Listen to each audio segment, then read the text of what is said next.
Alors les amis, j'ai une très bonne et une très mauvaise nouvelle, donc accrochez-vous, il risque d'y avoir un choc émotionnel dans cette vidéo, donc scrollez si âme sensible, non je déconne, allez on va commencer par la bonne nouvelle, bon non, on va commencer par la mauvaise je préfère.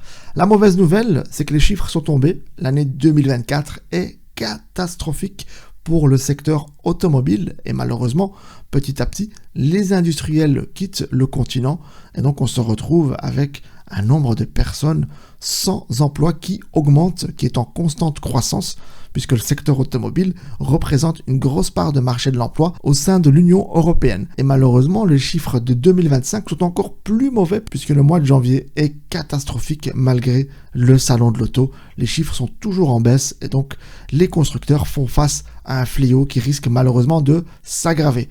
Et la bonne nouvelle les amis, accrochez-vous bien, c'est le Graal, c'est la pépite, c'est le retour du diesel les amis. Certains constructeurs ont relancé la production de diesel. Ce n'est pas une blague, le diesel est bel et bien de retour en concession.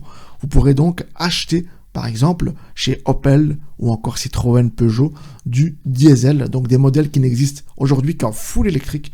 Ils sont de retour en diesel. C'est une très très bonne nouvelle. Je vous laisse écouter ce petit extrait et je vous dis à très bientôt. Vous n'avez peut-être pas encore franchi le pas de l'électrique. Beaucoup de Français restent attachés au diesel. Ah ça, les députés l'ont bien compris. En début de semaine, ils ont voté contre l'interdiction des moteurs thermiques en 2035 dans l'Union européenne.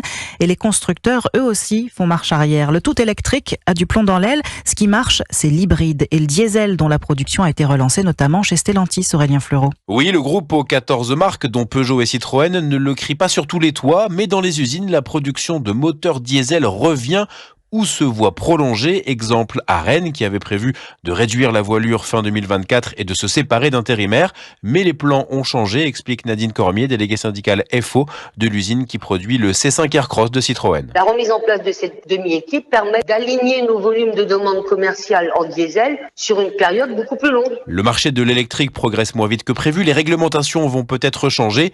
Les constructeurs n'ont pas d'autre choix que de s'adapter aux besoins des clients. Il y a encore des clients et les constructeurs ont avant tout besoin de vendre des voitures.